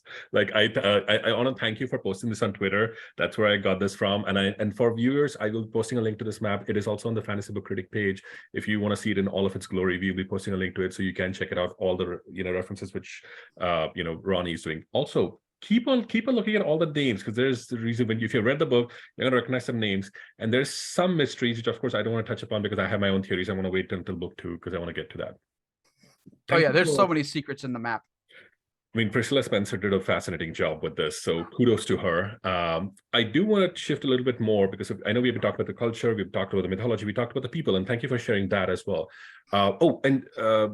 Just one more quick thing. I think the thing which you mentioned, with African people having a lot of common genetic, thing with the South Indian people or people of South India. I believe there's even a continent which is supposed to be lost, the Kumari Kandam continent, which supposedly connected the Aboriginal population in Australia with us in South India and with the eastern parts of Africa as well. So maybe that's where that could have happened too. So we don't know. Hat tip to Dirk Ashton. He features the Kumari Kandam continent in his Patterns trilogy. So if you folks ever are interested to know more about it, check out his Patterns trilogy. Coming back to the last couple of aspects of this book before we can call it to an end, and I truly thank you for your time today, Ronnie, because I know it's been going on for a while. I want to talk about the Ashura. Now, for viewers and for listeners, you have heard aspects of these. There's the term in Indian culture, there's the Devas and there's the Asuras. They're not necessarily the villains, but they often are shown to be in a villainous light. On the flip side, the same Asuras are looked at as, if you look in Proto-Iranic or Persian culture before the advent of Islam, Asuras were actually the heroes of their culture, and the Devas were the villains of this culture. Ronnie, you kind of foreshadow how the Ashura were created or not foreshadow, you actually kind of talk about in one of the mythological aspects of how the Ashura were created and who the Ashura are. How much of it was influenced by this whole Deva Asura culture from India and Iran? How do I do this without spoilers? Because it's not an exact thing. That's the beauty of it. Yes, it's not an exact thing, but yes, and you've heard me talk about comparative mythology nonstop now as well on Twitter. And then there's a history I recently shared of, let's look at the word devas, for example. It means that it's a group of supernatural beings, gods. Recently, if you go back to the very early Proto-European thing, and I talked about this, one of the oldest gods was Deus Pitar, which means sky father, father of skies, and he's mentioned in the early Rigvedic texts. Deus Piter. And then there's an analog to him called Deus Pater, or Deus Piter, which is Zeus. A lot of Skyfathers follow this Deus thing. And in Lithuanian mythology, interestingly enough, and I'm going to talk about this for a bit and then the language, there's another one just called Deus or Dias, and it's I might be pronouncing it wrong, but the idea again of like this group of like supreme sky god beings. It's very interesting that as the term evolves over time, Deus, Dias, Devas became just the word for group of gods in Hindi, separate from the original Deus Pitar. So obviously, what gods are they all, and if they come from a god first, put that name. That's all changed throughout time and history. So what I'm doing with the Ashura might be influenced by that, yes. And then, obviously, we have Asura, which is how it's spelled if we go by only spelling. It's very similar to how in the Norse myths you have Asar, which was the original name before it became Aesir, spelling being ASR. This is not obviously their alphabet because they use runes, but if you looked at it in English light, don't know how to exactly pronounce it, but it was like Asar or Asar, and it lacked the I, and then it eventually became the Aesir, which are one faction of their gods. It's interesting, they also have two factions, the Vanir and the Aesir, who at times fought. And you could view them in different lights. Obviously, there's one more popular than the other, where you have the pantheon of where Odin and Thor and everyone is prescribed to. And I just thought that was really interesting that there always seems this duality of two groups of gods, and depending where you go, you view them in different lights, and they have a lot of weird similarities between their names and their name evolutions, which goes back to something fascinating about Lithuanian, where people don't realize the Lithuanian language has a lot of Sanskrit in it. Interestingly enough, it is the closest cognate to this day to Sanskrit, which is weird. It's not like Middle Eastern languages. It's none of that. It's a Eastern European language is the closest to that. It's almost like they came out of the same Proto-Indo-European roots. And one of the reasons for that, interestingly enough, is that Lithuanian is the world's one of the most conservative. It might be the most conservative, in that it hasn't changed as much over that time. So it has a lot of interesting like still Sanskrit roots in it. And yeah, like I said, there's supposed to be a love letter to all that too, the cultural similarities and the homophily between people and storytelling and language and culture and identity and storytelling beats and tropes and structure. And there's no way to do that without leaving any of that behind. So when I used the Ashura, there are reasons I am doing it for mythological reasons of how to interpret them. Now I know in the nesting stories, which Ari tells, there's ideas of how they were created, but at the end of the day, I also have to say that's a nesting story. How much you believe of it is up to you. If the story is right, maybe that's the problem, or he's trying to fix. I don't know. I mean, I do know, but I can't answer. That's perfectly fair. That's perfectly fair. Thank you for sharing that. I maybe this is not quite connected, but I just want to ask, because a lot of times in Indian mythology, the term Asura gets linked to the word Rakshasa, which of course means demons, and they're not really demons, but they're just like a different race altogether with features which were considered demonic. They, of course, it also there was a whole geographical divide where they were thought to be like, of course, because the most famous Rakshasa was Ravan from, the epic of Ramayana, but he was also a Shiva devotee, and he was considered really strong and powerful, but he came from the land of Lanka, which is currently Sri Lanka. Will you be exploring this in your world down the line? Maybe the shadows, maybe something else. I'm going to be exploring a lot of South Asian mythology, doing a lot of analogs to it, but also finding a way not only to make it accessible to Western mythology and Western readers, but also finding the parallels between Western mythology, because that is a huge point of this, and it's what Ari is the center of. The idea that all these stories are older than we realize, and they're all similar, and they all have overlaps and have been readopted and co-opted, which some people are getting, and some people are also missing the point of. If I have parts of the stories that are very similar and structured, I'm doing something very intentional here with the commentary of this and the history of storytelling, the history of authorship, the history of storytellers, and all the similarities between not just fantasy culture, but religions, cultures, structures, beats, themes, where they all come from, the idea of certain characters, thematic things happening. Like I feature towers pretty strongly in the first book and maybe over the series. God, how do I? And there's a lot of mythology, and there's a lot of beats and reasoning for what towers are used for what they might symbolize, what they are, what one style or kind of tower versus another might mean. For anyone who understands the history of tarot, there is a card that is symbolized there, the tower, which is quite literally a tower, and it's described as broken in places, and people are usually thrown or leaping from it. like tower mythology, it permeates our world and we don't recognize it, but it has meaning in a lot of cultures and a lot of history. And that's something that's mostly core to everything I'm doing here. Which, so when you bring up the question, will I be tackling the idea of Lanka and those myths? I'm trying to tackle everything, which I know is really ambitious, but for a story set to the scope and scale that I want and I have here, and I've already, by the sheer dint of doing book one that way, I can't back away from it now. Mhm. I don't have a choice but to do that. It's just going to be how and how obvious it is and what people really pick up and how far they go and what kind of theory crafting nerd fans I have. Hopefully, I have the ones like me because that's who I really wrote this for. I wrote this for, I guess, God, this is going to sound insulting. I don't mean it in that way. It's just the super smart people who are nerds for this Mhm. stuff specifically, the ones who go like, I like mythology, but I like language, but I also like economy, but I like, and then you realize they're all connected and they're like, oh, Mhm. now I want to nerd to find out how they're connected and who took what from where, from why, and how it evolved and how it changed. Because that's honestly how I came up with this, is because I already do that. I love doing that. And this is just the story of that. I'll also add to that and say that it's not just that, but it's also, if you just want a simple story, you're going to get that. If you Yeah. just want a simple story of a traveler who is mysterious, who has powers, and whose entire background is a mystery, and the world is a cool mystery, you're going to get that. But if you want more, if you want Guy Gavriel-esque prose, if you want like Gene Wolfe-esque prose, if you want world building of that level, if you want world building, even what George of equivalent to what George R. R. Martin does, you're going to get all of that. So there's layers to the story. So Ronnie, I really, I do love that. Like, it's like you can approach it from different levels. It's not just for those, it's not like an elitist Right. story that only those chosen few will get Right. it. No, it can be for everyone. It depends on how much you want to invest in it and how much you want to Yes. get from it as well.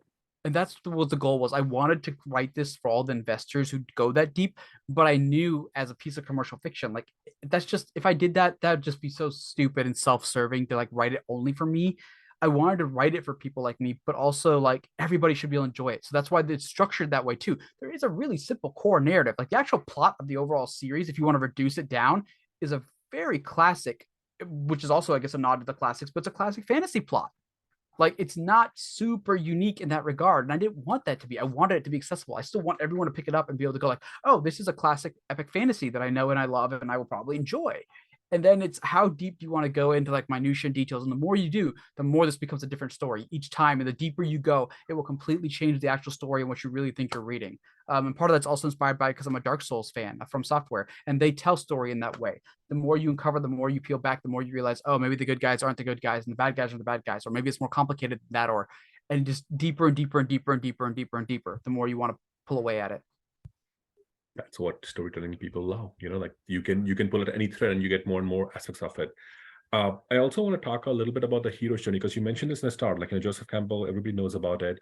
And this your book also has a hero's journey. Now, for those this is kind of weird for me, because I mentioned this in my review. I know Patrick mentioned this in his review as well. There's this subset of readers who think that there's this is kind of like not exact well, they kind of call it as copied from Patrick Rothfuss's Name of the Wind. Hmm.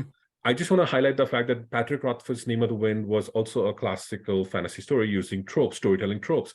And he used a lot of, again, medievalistic European aspects of stories, tinkerers and this and that. And he just kind of went with his own route. I know it is kind of we try to like push back against whenever such people talk about this, like, hey, this is not trademark, this is not something unique, this has just been going on. I know you have talked about this, like it's been done in Star Wars, it's been done in other aspects Hmm. as well. Would you want to say something to not just general public, like who might be apprehensive of starting something which might not, is a copy, is it not? It's not a copy, it's a hero's journey, like you mentioned right now. But would you want to say something to anybody else who just wants to read this and not be worried about that it's like a copy from something else? Uh, I guess going back to the rest of the stuff we talked about, like there's very clear reasons why I'm doing this in terms of the commentary on how old a lot of these structures and beats and tropes are that people might not realize. Part of the point of decolonizing it, that you guys need to understand that a lot of Western fantasy writers have done these things, and you don't realize they not might be as original as you think, and they come from older stories, older myths. We could like as a Name of the Wind fan, we could talk about Tamerlane the Great. Patrick Rothfuss is really famous for doing this with names and pronunciations and beats and names, but Tamerlane is very similar to Tamerlane. who is a very powerful mythological figure, who I can't remember if he used to seduce women a lot, and at one point he was captured by a fairy queen, which is a beat that shows up in his second book, being seduced and I guess held against his will by a fairy queen. That's also not actually just unique to him. That's also Circe. Mhm. The Odysseus on his way back, and that goes back to the idea that the beats I'm doing, which that's the temptress. At some point, the hero will always be encountered. It's usually in another realm. He crosses into the fairy realm or the realm of the witch on the island, which is Circe. And some of the most famous heroes throughout time, we're talking thousands of years, have all had that happen. You are out of the norm. You are usually in another realm or world or island, remote, removed, and you meet the temptress there, and she's supposed to seduce you. And a lot of times, unfortunately, it's done at the cost of the woman. They reduce her down to a sex symbol. And if I ever do anything like that, I will be trying to subvert it, and not do it that way. But I don't really know what to say in that regard. And that, like, I think I've pretty much made it clear. Like, I'm choosing what I'm doing very specifically to comment, to explain, subvert, share a meta analysis, but also make it accessible, but also a nod and a love letter at the same time. Like, it's juggling a lot. Um, I'm also glad you brought up Tinkers, for example, because both Name of the Wind and Robert Jordan's Wheel of Time are both famous for that, and I also feature them in my book. But I also explain where they come from. So you know this as South Asian, but there's a subset of group, and we talk about caste systems in this book, and it's a real caste. They're known as Garia Lohar, which I use that the term in here. And Garia is the older word for gadi, which today now means vehicle, car. But it used to exist before that, and what it applied to back then was the wagon, the oxen-driven wagon homes that this specific caste would live in. And it's very weird that this group of people are real, and they also feature the exact same way in Name of the Wind and Wheel of Time, where by the extent of their caste, you were given jobs, what you could do, what you cannot. And the Gardia Loa is metal, it's iron. So quite literally, their name means they're oxen wagon home traveling ironsmiths. And what Mhm. they would do is they would tinker, literally. These people existed and they still exist today. You can see them in many rural parts of South Asia with, like, now they have more modern like carts and stuff dragging things. They don't necessarily live in the wagon homes. Some still do, actually. Mhm. Um, and they would smith, they were knife grinders, pot menders, they were literal tinkerers. And something that's not necessarily bothered me, because I'm a fan of all these things and I enjoy it, but it's kind of hurt people not realizing that these are real people too, and they exist, and that they come from other cultures, and they're older before they traveled and permeated the world and assimilated and intermingled. Is the fact that they're always just made like super white and not representative of the genetic diversity there. And that was something someone actually got mad at me about. I did get a Facebook attack about stealing tinkers, and I kind of just wanted to educate them. Like, you understand, these are real people. Obviously, the British people know them because there is a subset of the Ramanai group who Mhm. are in England, and they're called Tinkers. Like, but Mhm. you have to understand, it's older than that. It's why and how the Ramanai left South Asia, about 1,000 years ago or thousands of years ago. And there's actually even creation myths of that too to it. There's something called the Shahnama legend, which is how, because music is also important to South Asian culture, and it's something I've been getting some crap from the fan base about, like, why did I make music so important to this? Not only is it literally in our creation stories, in our religious aspects of it, like the hymns and songs and epic poetry, but the idea of the lute. So the Shahnama legend is it's part of epic poem. I believe it's Persian, so Iran, and it's written by several authors. And God, when is it? It's like about the end of a king's reign from like 400 BC. I'm trying to think of this, but if I remember it correctly, it's he sends something to the king of India, a missive, and it is to the king of India specifically, so South Asia, and he's grieving that poor people don't get to celebrate music. And the whole idea is, he's like, can you send me, I can't remember if it's 1,000 or 10,000. I believe it's 10,000. And he wants luthiers. He wants people who play lutes. So essentially bards. And the king of India gives them that. He sends them 10,000 people who can play the lutes, so bards, with the lutes to accompany. And then this Persian king goes, okay, cool. You will have an ox, you will have a donkey, and you will have a donkey's load of wheat. This will sustain you. The ox can help you. You can till. You can live off the agriculture. A donkey, and you have wheat to go play music. 1 year later, he finds out that all these 10,000 lute players, these bards, killed the ox and ate it, and they went through all their wheat. He's furious that they squandered his gifts, their music, and he curses them to pretty much wander on their donkey. Um, and this is how, in some ways, the take of like the wandering musician, the wandering tinkers on their donkey, which is, interestingly enough, that theme always seems to be pervasive in the Western ones, right? Tinkers always have a donkey cart, a mule cart, and they're plying their trade. And then some happen to be musicians, some are tinkerers who just tinker. And I wanted to bring all this up and dial it back so people understand that these aren't just Western tropes and Western characters. They're actually older. They come from real people. They come from real myths, real cultures.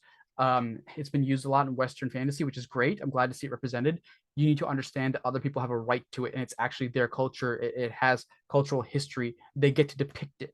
It's actually really effed up, low key racist when they jump on that stuff and they don't realize, like I said, part of the series is really decolonizing a lot of this stuff, and people need to understand that. And I'm sort of taking it as the price of first, I guess, wave of this kind of South Asian fiction because we don't have the precedent before us to explain this. Um, if I don't, then I don't know who else is going to, because a lot of the industry, obviously, and this has historically happened to a lot of different cultures too. Like they want kind of like our cultural stories, but not necessarily whitewashed, but presented in a certain way to be super exoticized, right? Like the eat, pray, love thing. That's what a lot of people want. Mm-hmm. And I don't want to do that. This is as much for South Asian authors or writers and readers too, to see our culture and everything great about it and the stuff that inspired other things way down the line today represented in a new secondary world. This is the idea of, here are myths and stuff that have interacted with ours and cultures and stuff we've spawned and people have forgotten about and don't care about or just have taken, which is fine. But this is for us now, and we get to see it in a new secondary world. You get to have different colored South Asian characters who aren't just reduced to looking the same. All the differences of what makes their hair different, the way they look, the food is represented in here, even if I'm not using the same words. Mm-hmm. The cooking spices and all that stuff is shown throughout here because, and you're going to see it in other cultures along here too, because it's a theory that chefs have, which I love, that cultures along the same equatorial line have similar microclimates, meaning you're going to grow somewhat similar things, meaning you're going to create similar styles. And depending on your lack of technology or what technology you have, you're going to invent similar cooking methods with those, which is why certain fried dishes exist, certain rice dishes exist, certain similarities between Mexican and South Asian cuisine in terms of spices, certain peppers we use, heat profiles, flavor indexes of how you preserve meats with spices. And all that's in here. There's even a spice trade that's slowly going to start evolving as Ari becomes more tuned to it. But yeah, that's all I guess I could say to I guess fan bases that are critical of that. Understanding where so much of all this really comes from, the other stories along the long history of thousands of years of storytelling, what's being done here. And obviously, like I said, I'm doing a commentary and a subversion and talking about the mutability of stories too, like how similar you tread, how different you are, how close can you be at a surface level. But then if you peel stuff back, you realize it's extremely different, because that is the history of storytelling, especially with what we talked about, the cultures of the similarities of down to actual creation myths and cultures that believe things. This is something I've talked about where you've seen, a lot of people don't know this, but the story of Thor is exactly similar to the story of Indra, Mm-hmm. where, for anyone listening, both of these are storm gods. They're storm fathers. They both have very interestingly similar weapons. So Indra fights Vitra, which is the first dragon. He is called both that. He's a serpent, but he's also called a dragon. He's an aquatic sea monster who holds all the water of the world back. Massive by scale, big enough to hold all the water of the world back, kind of like Jormungandr, who's a serpent so big he encompasses the world. And Indra slays Vitra with a club, a war club, which is a proto hammer, and it's said to be imbued with all the power of a thunderbolt. That sounds really familiar, doesn't it, to this big Viking guy called Thor who kills Jormungandr with a hammer that's imbued with lightning. And this is not saying that either copied each other, but there's interesting homophily through so many myths and gods and their abilities and the influenced cultures, which influence storytelling. There's another one we'll talk about before we go, which you've seen, which is the idea of impenetrability, because we have Karan, who had the was impenetrable armor, if I remember correctly. Yep. Kavach Kundla. And he is killed by, if I remember, his arrow shot in the back. What part of his armor it was it? No, so Indra actually in the original epic of Mahabharata, he takes a boon from him and has him remove the entire Kavach Kundla, and then he That's gets what it hit was. in the throat. Arjuna kills him with like the moon arrow in the throat. That's what it. Yeah. But it's one spot and one vulnerability, losing Yep. just similar to the Achilles myth of vulnerability, Yep. of how he's slain also by an arrow shot to the one space he's left invulnerable. But people don't realize there's more. Another famous one. I actually have a list of 15 of these because I'm going to be talking about it at some point. But another one is Siegfried, who is a Norse Germanic hero, and Siegfried kills a dragon, and when he does, he bathes in its blood. And the whole idea is dragon's blood makes you invulnerable. You're tough as dragon scale, except one spot where I believe it was a maple leaf or some kind of oak leaf, maybe, that sticks to his lower back. That part is left untouched by the dragon's blood. That's his one point of vulnerability. And he eventually, to a woman, reveals his secret, and he's slain by being killed through that one spot. This is a massive thing that happens all throughout mythology, and it happens in modern day fiction too. Like the certain idea of the one vulnerability. Star Wars does this, and people don't realize it. The impenetrable Death Star, but the one point. The idea of single point of vulnerability has been a mythological thing all throughout time, and massive science fiction and fantasy IPs have done it, but people just don't pay attention to that. It's just how you reduce it or how similar you choose to use the original sources, which is what I'm playing with. Sometimes I'm going to be very on the nose with how similar it is. Sometimes I'm going to be very subtle because, like I said, this is a commentary on all of that. And Go because you ahead. brought up Achilles, I was going to say Krishna died the same way, because Krishna, when he decided his age was over, he got shot in the foot as well by a tribal, and that's how he dies. And again, the same thing, the same vulnerability as well. There's so much. But by the way, thank you for sharing that, and thank you for speaking about that. So that way, because I like, as a South Asian fan, I know what you're talking about. But for like a lot of maybe even South Asian readers who might not know this, like, it was really fascinating to see, because the word lohar, which you mentioned, that is, I have heard that word growing up because it's in my mother tongue of Marathi. It means the same thing, iron. And lohar, we have somebody whom we call as it's like the lohar, like it's like the iron smith.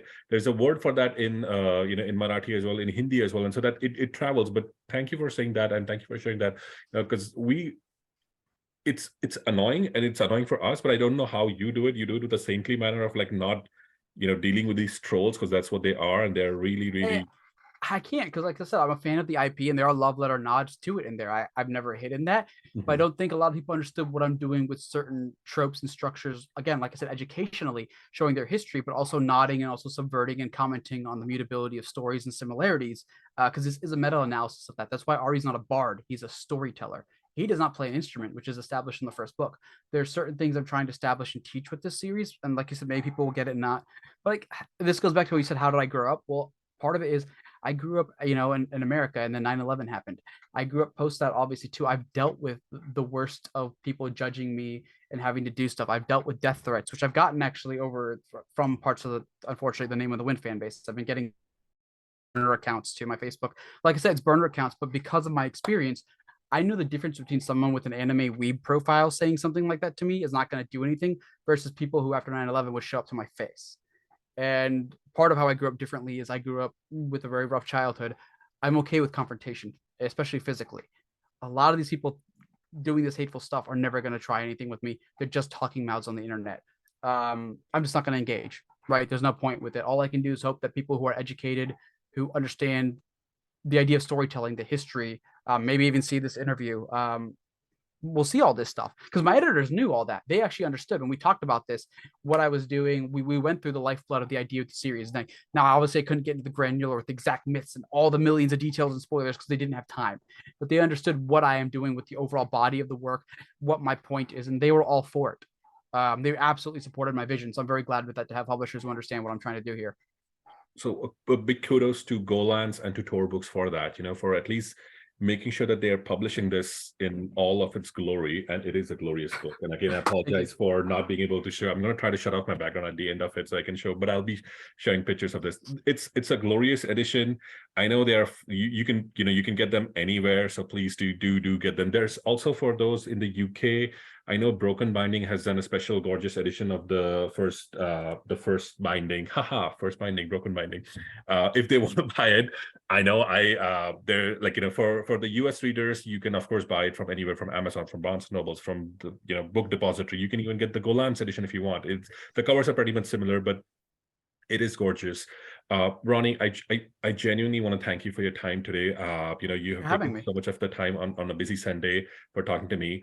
I'm a literal nobody, but thank you nonetheless. As a South Asian fantasy fan, growing up in India, there was our culture, but there's not a lot of fantasy. I got exposed to, again, some aspects of it. Then when I came over here is when I found more and more stuff, but it's not. Thanks to you, thanks to Gaurav Mahanti, thanks to Tasha Suri, thanks to Vaishnavi Patel, and to Aparna Verma, who's upcoming.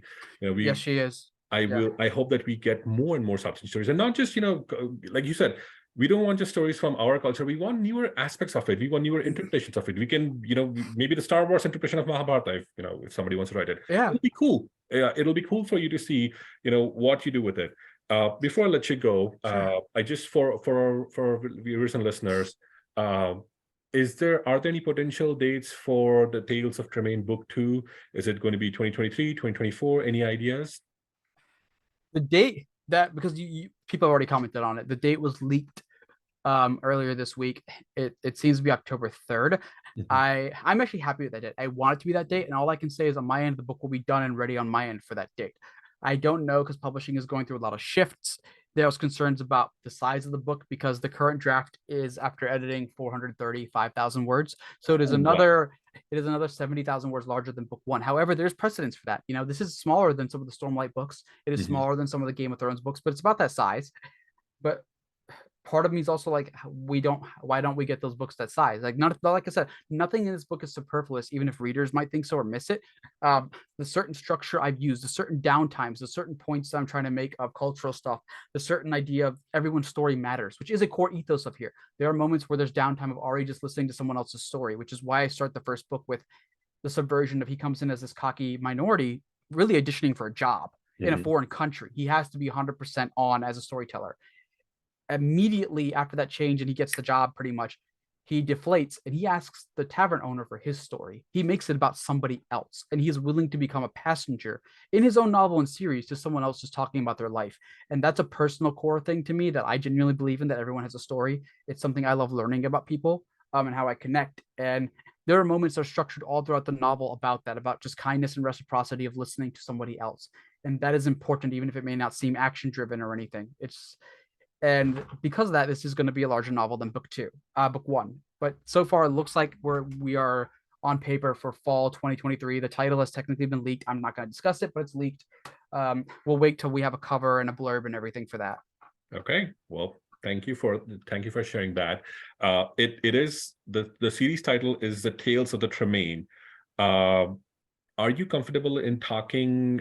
How many books do you plan, or do you wish for that to be a spoil? Do you wish for that to be kept secret I for now? I have no problem talking about it. I just don't know if my publishers would be happy, only because there's this cultural reaction now because people don't like waiting for long fantasy series. I'm averaging a book a year right now, which is killing me, but I'm doing it to establish the first three books properly on time and to sort of break that stigma. Mhm. But people are afraid, if let's say this is 20 books, they'll be like, Mhm. oh, we're not going to buy it till all 20 are done, which hurts the series and prevents that from happening, unfortunately. Even though for me, this is kind of like the work I've worked up my whole life to get good enough to tell, with my first like 13 years of writing and publishing, because I've been writing since I was 18. I published at 23, and now I'm like going on 10 years of being published. Um, and I don't know the marketing answer to that. I wish I did. I want to just be able to tell you this is how many books it is, and no matter what, I'm going to write the series. Mhm. That's not been a secret to any of my publishers. I don't know what they'd be happy with, because I don't want them to get pissed off, and I don't want readers to go like, well, we're going to wait for this many books or whatever. It's not going to be 20, for the No, yeah, record, but that's thank you. Yes, for all viewers who says that was just an arbitrary made up number. It's yeah. not definitely going to be 20. That's perfectly fine. No, like I said, I don't want to pressure you. I just wanted to see if that was possible, but that's okay. Tales of Tremaine will be, I feel, a big cultural milestone, Thank and you. I do Wow. hope readers recognize that for what it is. It is, yes, if you want it to be, it is just a classic epic fantasy story. You're going to enjoy it. If you want it to be more, it can be more. If you want it to be something like, which you could truly dive in and then just get lost in the world, it can be that as well. You can check out the map again. It is glorious, and the story is glorious. The prose is glorious. The world building is glorious. And again, don't take my word for it. I'm just a nobody, small nobody. Take Patrick Leo's word. Take all the other reviewers who read it and commented on it and so brilliantly as well. So, Ronnie, again, from the bottom of my heart, thank you again for your time today, and thank Thanks you for for having taking me, the man. time to just talk about this world, because it was so exciting. Hopefully, in the future, maybe down the line, we can talk. We can do like a spoilers interview, where we just talk about actual spoilers, where you actually get to talk about what did you mean by this, what happened over here, and all of that. So that'll be very cool. Uh, Again, any parting words for our fans before I let you go and enjoy your Sunday? Uh, I guess, yeah. Just, well, I want to counter. First of all, you're not a nobody. You're definitely somebody, and I appreciate you, your readership, and then our friendship, and obviously us talking and connection. And that's something I want people to take forward with reading Tales of Tremaine. If they're going to be new to it after an interview, go into it with like, everybody is somebody, everybody is a story, and every story matters, because those are some lines in the books, and they are something I corely believe fundamentally. It is something that shows up in every one of my works somehow. And if people read the acknowledgement or the dedication to Jim Butcher in here, they'll understand why I believe that and why that matters. And it's a core ethos to this book. So don't ever take anybody for granted. Don't take their story for granted, and don't ever judge anybody. And if you have to, please understand their whole story, all its complexities and little nuances before you decide you should, because otherwise you're not judging the real person. You're doing them a disservice. People do it all the time. They judge based off hearsay and rumor and one interaction, and that's not a person. And that's also part of the story and the things I'm talking about in here. And that's just your interpretation of what that moment was. So I completely understand. Thank you nonetheless, sir. Like I said, thank you again for taking all the time today. For our viewers, I'll be listing all the links. There are 2 fantasy book critic reviews. There's Petricleo's review, which is going to be down, which is going to be linked below. There's going to be, the book buying links, as well as the beautiful map. So you can check this out in all of its glory by Priscilla Spencer. We will look forward to having Ronnie back sometime in the future, in the new year maybe, but we'll keep our fingers crossed. But from the bottom of my heart, thank you again, Ronnie, and to Thanks all for of having me. you. I hope you have a lovely rest of your day, evening, or night ahead. Thank you so much, everyone.